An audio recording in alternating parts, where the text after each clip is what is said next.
का बेटा हूँ जहाँ नदियों से खेतों को सींचा जाता है। मैं उस माटी का बेटा हूँ जहाँ आकाश, अग्नि, तेज, पृथ्वी, गौ माता को पूजा जाता है। मैं उस माटी का बेटा हूँ जहाँ प्रभु श्री राम जी ने एक वचन के लिए 14 वर्ष वनवास चले गए। हाँ, मैं इस माटी का बेटा हूँ। हाँ, मैं भारत माँ का बेटा हूँ। नमस्कार, मैं त्रिपुरा से अपनी वक्तव्य की प्रस्तुति करने आया हूँ और मेरा विषय सतत विकास है। सतत विकास एक सिद्धांत है जिसका उद्देश्य मानव विकास के साथ साथ प्राकृतिक प्रणालियों का भी विकास हो और भविष्य काल में कोई संसाधन की कमी ना हो। सतत विकास 3 खंभों पर टिका हुआ है। पहला इकोनॉमिक, दूसरा इकोलॉजिकल, तीसरा सोशल कल्चरल। और इन तीनों का भागदौड़ आप लोगों के हाथ में, क्योंकि आप भी प्रकृति से बने हुए हैं।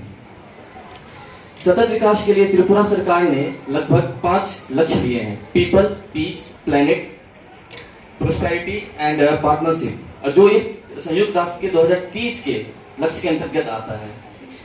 अगर पहला लक्ष्य पीपल में बात करूं तो मेरे राज्य में सारे लोग स्वस्थ हैं, क्योंकि स्वच्छ वायु, स्वच्छ जल उन्हें प्राप्त हो रही है। SC, ST, OBC और मेरे बहनों और माताओं के लिए विशेष आरक्षण और विशेष सुविधाएं दी जा रही है। पावर ऑफ ऑल स्कीम के अंतर्गत राज्यों में 24/7 बिजली दौड़ रही है। मेरे गरीब मित्रों के लिए उन्हें आर्थिक लाभ दी जाती है। स्वास्थ्य में सरकार उन्हें लगभग 1.5 लाख रुपए की आर्थिक स्वास्थ्य मदद करती है। और हम लोग का ये भी लक्ष्य है कि 2030 तक कोई व्यक्ति हमारे जिले में, हमारे स्टेट में कोई व्यक्ति गरीबी रेखा के नीचे ना हो। जो बच्चे अंडरवेट हैं उन्हें सरकार की तरफ से अच्छी दवाई और लालन पोषण दी जा रही है। अगर किसान भाइयों से बात किया जाए तो किसान भाइयों के लिए हम लोग नई नई तकनीकी से उन्हें जोड़ रहे हैं। क्यों? इसलिए क्योंकि उन्हें अन्न उपजाना है और उस अन्न की खुशबू से विश्व के हर एक कोने पर अन्न पहुंचाना है। प्रधानमंत्री जनधन योजना, अटल पेंशन योजना की सहायता से लोगों को भी सहायता दी जा रही है। दूसरा लक्ष्य प्लैनेट, एक वन अर्थ वन फैमिली।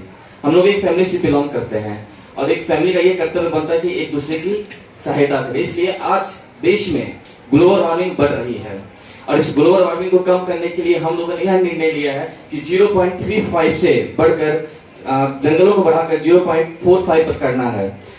और मैं शांति और शक्ति को 2 वाक्यों में खत्म करना चाहूंगा: अजय यान विश्व सदेही सशक्ति सुशीलम जगतवे नमरम भवे।